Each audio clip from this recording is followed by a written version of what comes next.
Hello, everybody, and welcome to another edition of Old Dude Knows. Today, I'm going to talk about something a little more. Hang on, I got to put my ashtray where it needs to be. A little more serious than what I usually talk about. Not really too serious. I'm just going to explain why I think our country got to where we are politically. And it's because we have become fans of political parties instead of what we should be, and that is educated voters and educated citizens. Now, I'm a fan of quite a few things. I'm a fan of the Detroit Tigers, the Detroit Red Wings, Michigan State Spartan basketball. I'm a fan of Eric Clapton, Led Zeppelin, Chris Stapleton. I'm a fan of authors. You've seen some of the books, and there'll be another podcast, I'm sure, where I go over the authors that are not on staff. What am I looking for? Authors that I have every book of here in the library. But you should not be fans of a political party. If you're a fan of something, okay, like I'm a fan of the Tigers. Tigers are playing right now. I want the Tigers to win. If the Tigers win, I'll be a little bit happier today than if the Tigers lose. I don't care how the Tigers win. I don't care if they score 17 runs and the other team scores 15 runs, as long as we score one more. I don't care if it's 1-0. If the Tigers win, that's good because I'm a fan of the Tigers. But if I'm a fan of a political party and all I care about is that party winning, that makes me a very bad citizen. Before we get into that, though, I made a huge mistake in the last episode of Old Dude Knows. And I'd like to send out a heartfelt apology to Joel Bickford, who is a theologian in his own right, far more read than I am in theology stuff, even though he's much younger. And also, especially back in the day, which for him was not back in my day, it was not that far back for me, but he was a big Kobe Lakers fan and is still tangentially an NBA fan. And last week, the only person I could come up with was Scott Gaskill. I should have said Joel Bickford. I probably should have mentioned Dom too, but I don't know Dom as well as Joel. But Joel I knew well, and I just forgot about him being an NBA fan. So Joel, I am sorry, and I guess that's all I can say about that. Everybody makes mistakes, even old dudes. But to explain my theory on why hang on, I don't want my cigar to go out. Oh no. For those of you who know me, know that I talk too much and don't smoke my cigar enough. Therefore, my cigar goes out a lot.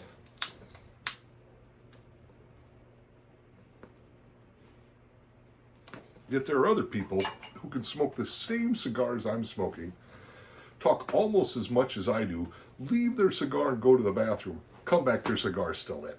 I don't know how that works. Anyway, back to our regularly scheduled programming. I think a lot of people, well, for those of you under 40, you have never seen our government work correctly. As a matter of fact, you probably don't think our government can work correctly. There's a book, it's called The Gipper and Tip, or actually I think it's The Tip and the Gipper. Should be able to see it over there. Anyway, and the secondary title of it is When Government Worked.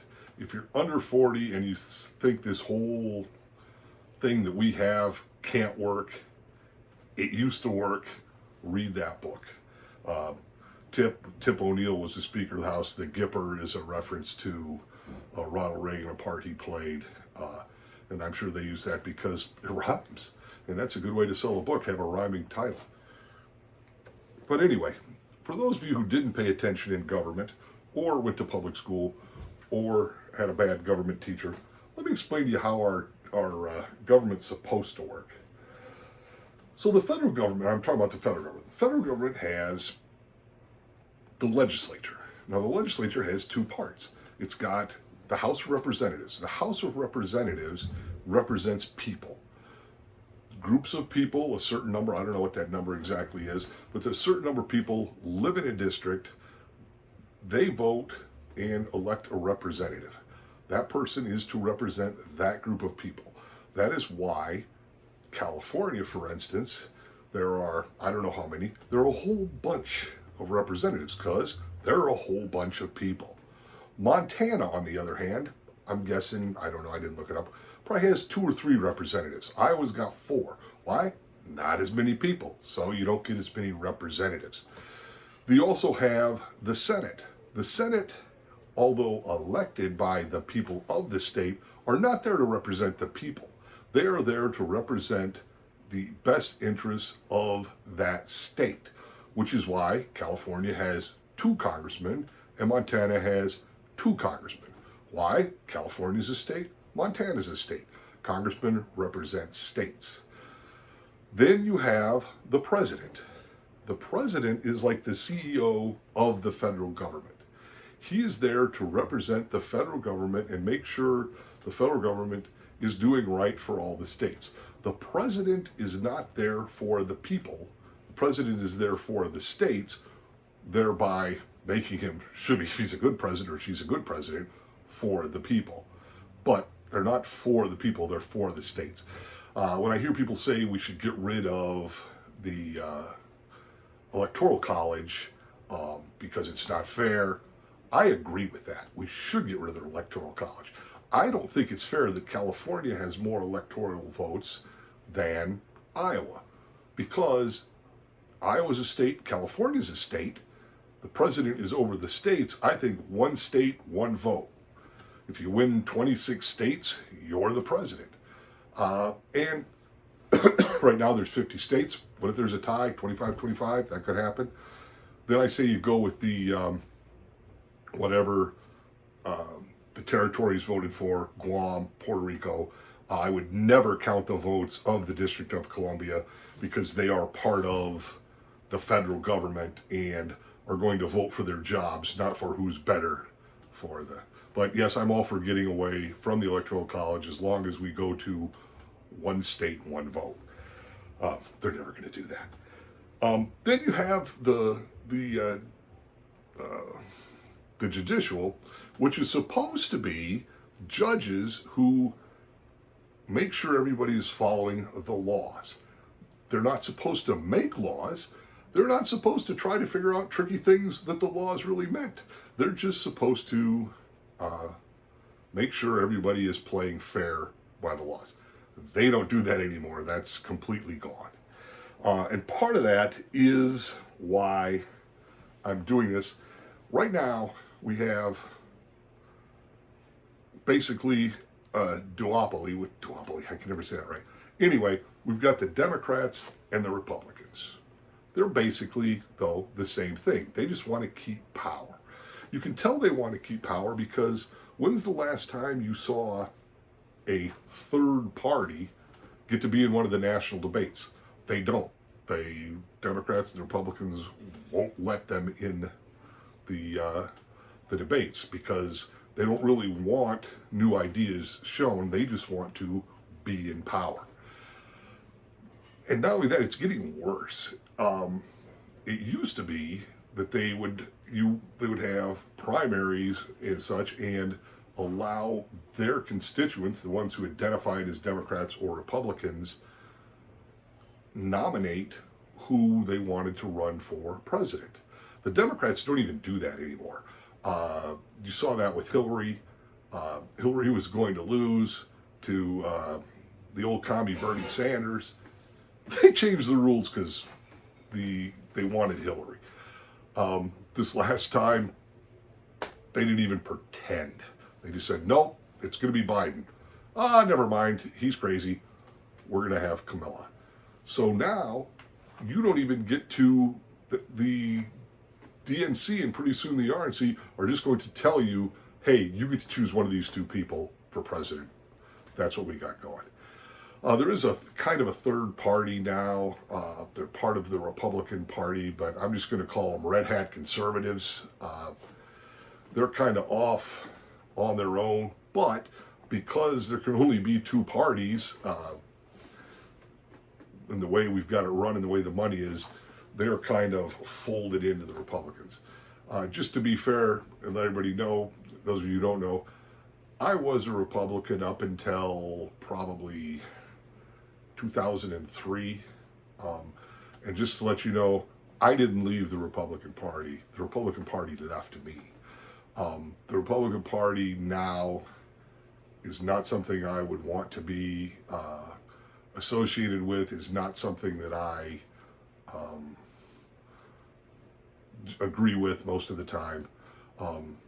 I've said this before, the second most dangerous organization to our democracy is the Republican Party.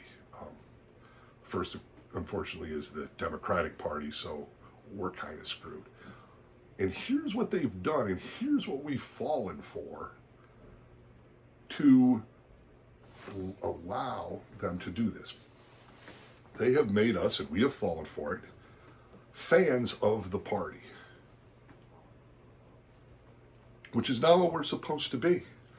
As citizens, we're not supposed to be fans of Kamala Harris or fans of Donald Trump or fans of Bernie Sanders.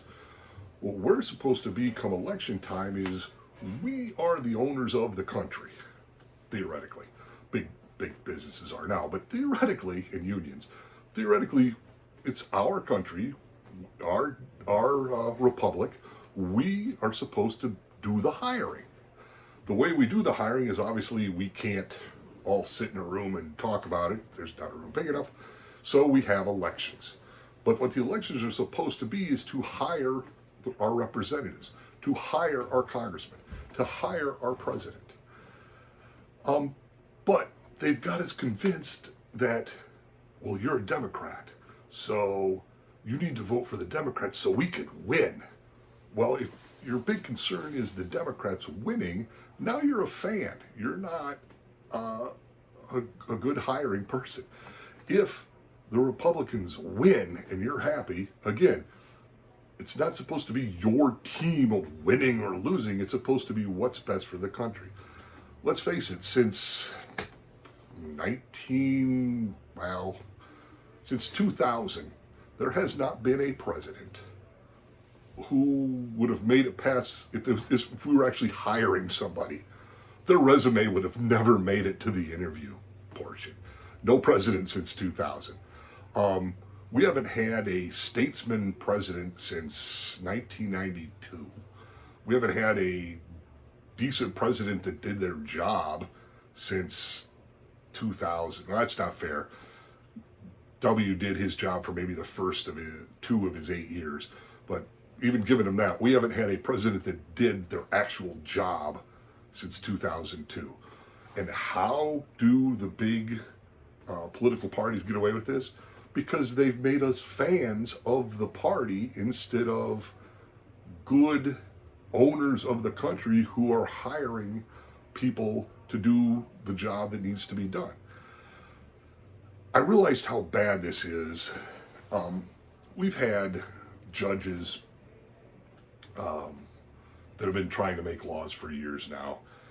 And most of the time, well, probably because I lean more conservative than liberal, I noticed it when it was the liberal judges. I'm guessing conservative judges were doing it too, and I just didn't notice because it seemed right to me.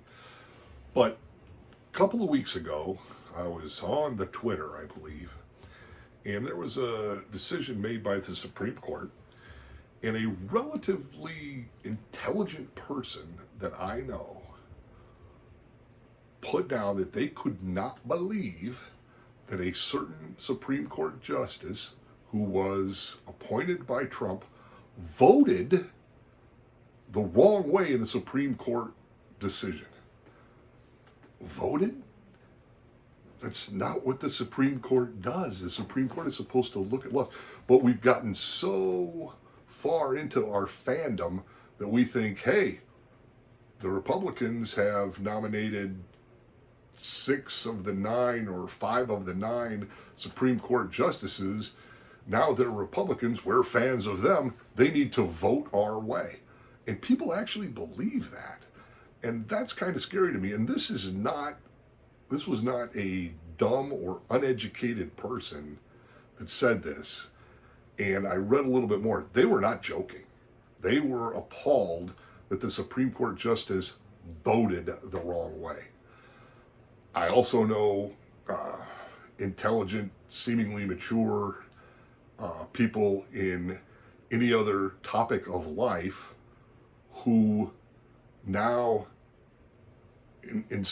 make fun of the president or the last president, depending on your, instead of wishing they would do better or hoping they would do better.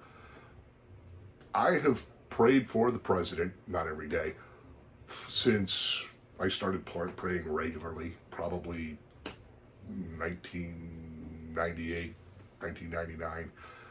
I prayed that Bill Clinton would do a good job. I prayed that Bush would do a good job. I prayed that Obama would do a good job. My prayers have not been answered, though I don't know if the Lord's testing me or he's testing the whole country or why. But if you want the president to fail, you're part of the problem, and you're not being a good citizen. You're being a fan of the party. I want the Dodgers to lose every game. Every game. I want the Dodgers to lose. I would be very happy if the Dodgers went 0-162.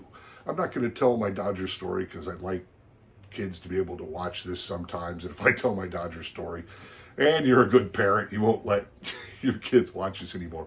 But let's just say I do not like the Los Angeles Dodgers. That's just the way I was raised from a young man.